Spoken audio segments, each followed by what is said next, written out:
Ano bang sasabihin ko?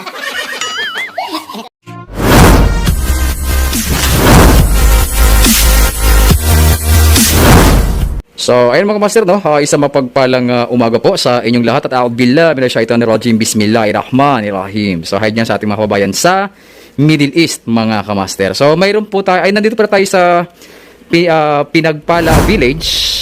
So, malapit lamang po tayo sa Pinagbuhatan Pasig. Yun ang sasabi ko. Pinagbuhatan Pasig. So, mayroon tayo itong refrigerator na tatak ay alam mo na, Samsung digital inverter na naman na side by side, mga kamaster. Ito ay napagawa na ng ating minamahal na customer sa Samsung. Okay?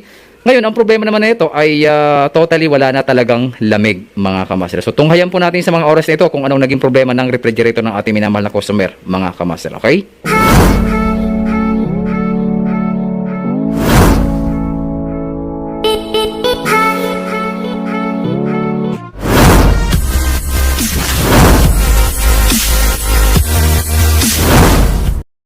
So, ayun mga master, no?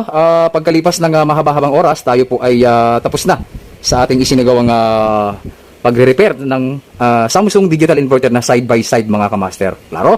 So, ang tanong mga kamaster, no? Ano yung topic natin sa mga oras na ito? Ito. Ang topic natin sa mga oras na ito ay yung patungkol dun sa mga sensor na patuloy na tinatanong sa atin ng ating mga kababayan na technician patungkol sa mga sensor ng iba't ibang brand, Panasonic, Whirlpool, LG, Samsung, Sharp, Kundura, marami. Okay, ang tanong kasi nila, kamaster, yung sensor value ba ng mga bawat brand ay magkakaparehas? Ang sagot po diyan ay hindi. Okay, paalala, hindi po magkakaparehas ang value, design value ng mga sensor ng iba't ibang brand, mga kamaster. Alam niyo kung bakit? Kasi nga, bawat brand ay may kanya-kanyang design ng sensor. Kagaya ng halimbawa, dito sa Samsung Digital Inverter na ang standard value ng defrost sensor, thermostat sensor ay iisa lamang. Ano yun? 4 to 5 kilo ohms. Okay? Pagdating sa mga Panasonic, doon na nagkakaiba. Sharp, LG, Electrolux, Sanyo, GE, Whirlpool, wala na. Doon na nagkakatalo. Kundura, Kelvinator, iba-iba na yung kanilang value. Kaya, marami ang mga kababayan natin na technician ang nalilito. Kasi minsan, sinasalpakan nila ng value na 4 kilo ohms. Tapos hindi naman pala match. So, hindi rin na umobra yung kanilang isinagawang paglalagay ng bagong sensor. Ngayon, ang tanong, bakit may mga sensor tayo dito? Okay? Etong mga sensor na hawak ko, mga kamaster, ay galing na po ito sa iba't ibang unit, no? Yan. Galing na po ito sa iba't ibang unit ng ating mga refrigerator. Ngayon, ito naman, bago. Samsung Home mismo ito, okay? Itong aking mga hawak na sensor, ito po ay nag-change value na. Klaro? Pag sinabing nag-change value na, it's either bumaba o tumaas yung value ng isang sensor. Okay? So, ang i-brought out ko sa araw na ito ay napakahalaga, mga kamaster. Lalong-lalo na doon sa mga technician na kapag naka-encounter sila na change value na sensor ay itinatapon agad nila o mini-misplace na kasi iniisip nila na wala na, sira na yan, hindi natin magagamit yan. Maling-mali ho yun. Halimbawa, yung value dito, halimbawa, kasi yung ating standard sa Samsung Digital Inverter ay 4 to 5 kilo ohms, kapag nag-change value niyan, nag-change value siya ng 6, 7, 8 hanggang 10, di ba, hindi na siya oobra sa Samsung. Okay? Kaya sabi ko sa inyo, wag na wag yung itatapon yung mga sensor na nag-change value niya. Bakit? Kasi mapapakinabangan nyo pa po yan sa iba namang mga brand ng refrigerator. Klaro? Kasi ganito yon. Pagpalagay natin, halimbawa lang ito. Ito halimbawa lang galing kay Samsung. Ang ating standard value ay 4 to 5 kilo ohms. Ngayon, kapag nag-change value siya ng 7, okay? So ibig sabihin, pag nag-7 to, hindi na uobra to kay Samsung. Okay? Pero paalala, wag nyo po itong itatapon. Bakit? Kasi good pa ho ito sa iba namang brand. Halimbawa lang kay LG. Si LG, halimbawa lang naman hindi ko sinabing halimbawa lang naman. Si LG, ang standard value ni LG ay 6 to 7 kilo ohms. Okay? Then naka-encounter kayo ng ganong uri ng refrigerator na value tapos tinapon nyo na. Aba, sayang, di ba? Hindi ko sinabing sira, nag-change value lang. Klaro? Kaya kapag kayo ay may mga ganitong uri ng sensor, itabi nyo po. Kapag nag-change value na, itabi nyo. Tapos lagyan nyo ng marking. Halimbawa, ito, 2 kilo ohms. At least pag 2 kilo ohms to, galing ito sa Panasonic. Halimbawa lang. So kapag naka-encounter kayo ng iba't ibang brand na halimbawa higher, yung higher ang 1.5 up to 2 kilo ohms. O at least yung yung sensor na galing sa ibang brand, mapapakinabangan nyo pa dun sa isang brand na ang required ay 2 kilo ohms. Klaro? So sana nakukuha nyo yung aking sinasabi, no, na wag nyo pong itatapon yung mga sensor na nag-change value na. Okay?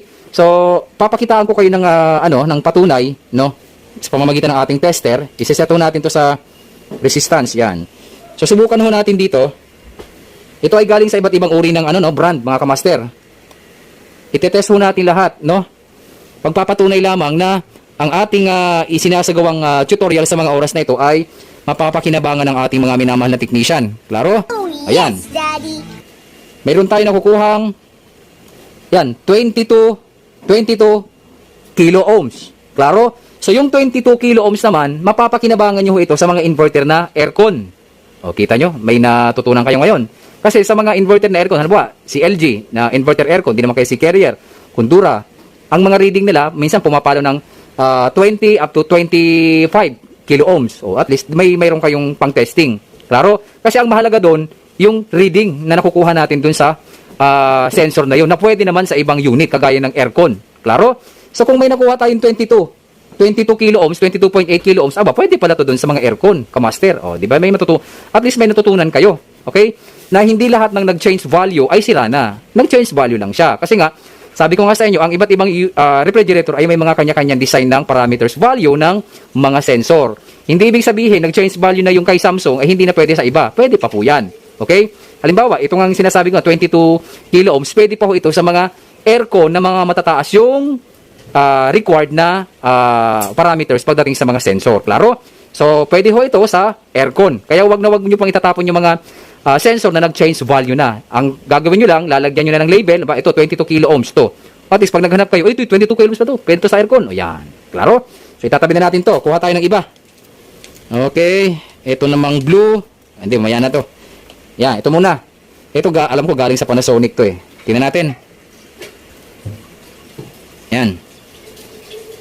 O yan, 3.6 kilo ohms. O, so, ang 3.6 kilo ohms na yan, so, ibig sabihin, tumaas na siya kasi galing ho itong Panasonic. Ito, Panasonic.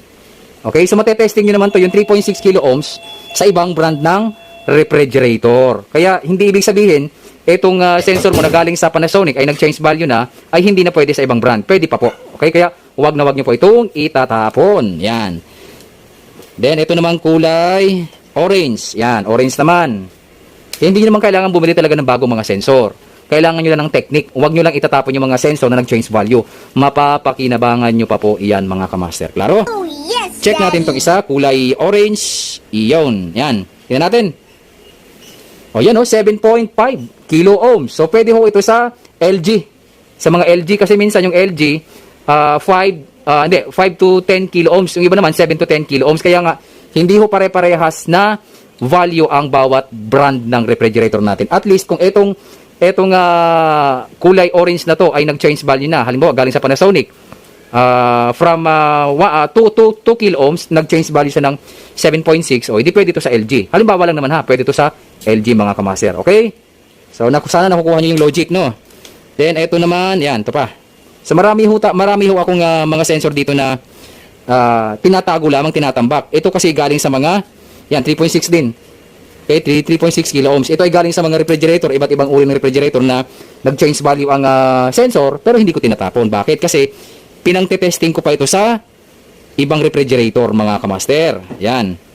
So, 3.5 kilo ohms. So, di ba? At least meron tayong mga value ng mga sensor dito na mapapakinabangan natin sa iba't ibang uri ng refrigerator. Kasi maraming mga refrigerator ngayon na magkakaiba ang value. At least kung lalagyan mo siya ng labeling, di ba? O 3.5. Kung lalagyan mo siya ng labeling, mas madali sa atin ang maghanap ng sensor value. Hindi mo na kailangan bumili ng bago. Itatabi mo lang yung mga nag-change value na sensor, then mas madaling mahanap. Ayan, 1.4 kilo ohms. Okay? Ito namang sensor na to, galing naman ho ito sa Sharp na inverter. Yan nag-change value siya, 1.3 kilo ohms. Okay, so ibig sabihin, ito palang 1.3, pwede pala to sa Panasonic. Klaro? Kasi yung ating Panasonic, minsan 1.2 up to 1.5. O, di pasok to.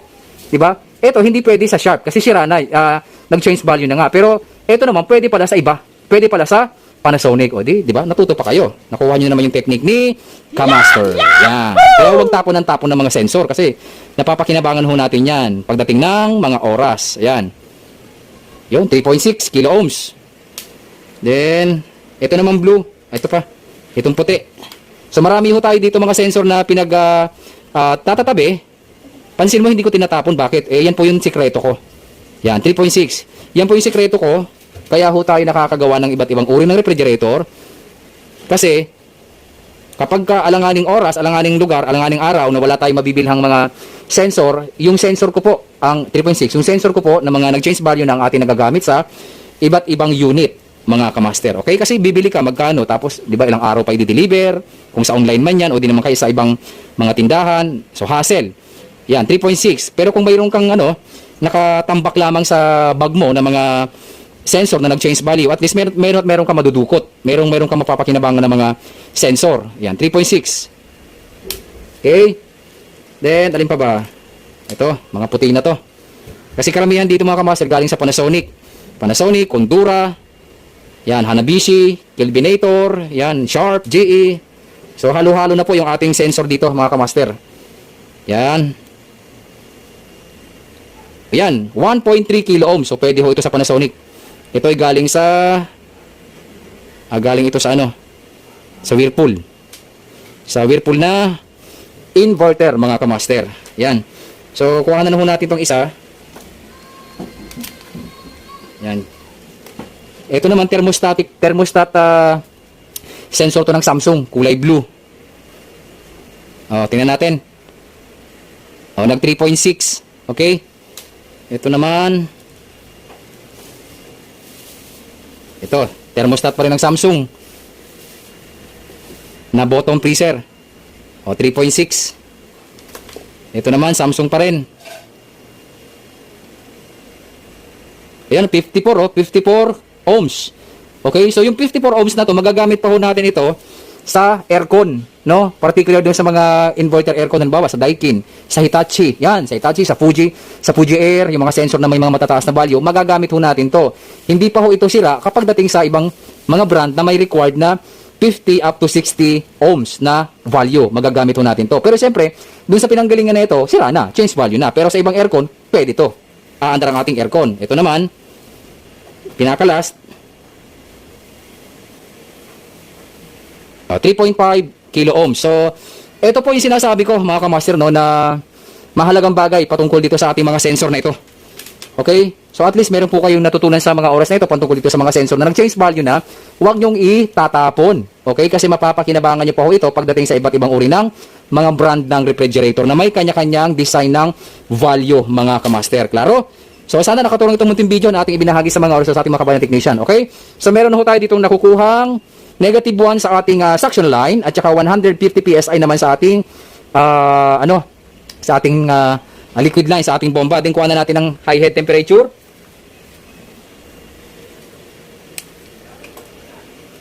(160 degrees Fahrenheit). Napakaganda, pwedeng pakasalan to mga kamaster, no?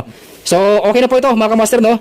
Ang ating refrigerator na side by side, isa na namang minamahal na customer ang ating napasaya sa mga oras na ito patungkol dito sa kanyang refrigerator na side by side mga kamaster. Klaro? So, ako po ay nagbibigay ng mga tutorial patungkol dito sa mga sensor na wag po nating itatapon ito at mapakikinabangan pa po natin to sa mga ibang brand ng refrigerator. Lalagyan nyo lang ho ng labeling, okay? Ulitin ko ha, lalagyan labeling. Halimbawa, ito 1.3. Dilagyan ng labeling 1.3. At least kapag naghanap tayo, just in case na kailangan natin ng sensor na may value na 1.3, may makukuha tayo. Klaro? Halimbawa, 17 kilo ohms, may makukuha tayo. Klaro? So, hindi na natin kailangan pang bumili ng bago kung mayroon ka rin naman. Klaro? So, kapag nag-change value na, wag po nating isipin na ito ay sira na. Nag-change value lang. Siyempre, pag nag-change value to sa refrigerator mismo na kanyang kinalalagyan, siyempre, hindi na obra. Pero, obra pa pala yung sensor na yon na nag-change value sa iba namang refrigerator. Klaro? Na may mga required na value ng kanyang resistance. Kagaya ng halimbawa Panasonic, 1.2 up to 1.5. Okay? Kasi sa Panasonic, nagkakaiba po yan. Sa Haier, Hitachi, Haier, sa Whirlpool, marami. Nagkakaiba po sila ng kanya-kanyang design ng value ng mga sensor na to mga kamaster. Kaya pakiusap, huwag nyong itatapon mga kamaster. Klaro? Ano bang sasabihin ko? Hi, Good afternoon sa lahat. Ito na naman po kami, si Master Lon sa katabi ko. Siya po ngayon ang gumawa ng aking refrigerator na akala ko wala nang pag-asa. Okay? So, more than 10 years na rin itong rep ko, no? Wow! Pero nagawa na rin ito ng taga Samsung 5 years ago. Tumagal naman siya. But ngayon na nga lang siya nasira. But nag-decide ako na ipagawa ka rin kay Master Lon dahil sa napanood ko sa YouTube na yung complete process niya kung paano niya gumawa sa ano. And then nakumbinsa ko at di naman ako nagkamali. At ngayon masayang-masaya ako na patakbo niya. Itong 10 years, pinakamaganda pa roon. Yung binigyan niya ako ng kung kailan ito tatagal at paano aalagaan. Okay, may option. Kung sakaling ano man mangyari, di siya tumagal man siya 2 taon, 3 taon, at least meron pa kami magagawa. At hindi ko kailangan bumili ng bago. Okay, pag nagawa yon, parang bago na rin siya. Another 10 years siguro yun. Kung sakali, mas matagal pa. Yun yung maganda. So guys, ang maganda rito, kay Master Lon, hindi kayo mapapahiya, hindi kayo manghihinayang, at hindi kayo lolokohin. Dahil sasabihin niya lahat ang katotohanan. Which is yun na importante sa paggawa niya. Yun ang nagustuhan ko sa lahat. Yung pagiging totoo at sinasabi niya ano ang dapat gawin. Okay guys, kung meron kayong mga huwag kayong manghinayang, tawagan si Sir Lon at willing siyang tumulong at napakabait na tao. At totoong taong kausap. So guys, maraming salamat. Tuwan-tuwa po ako sa rep ko niya. Guys, thank you!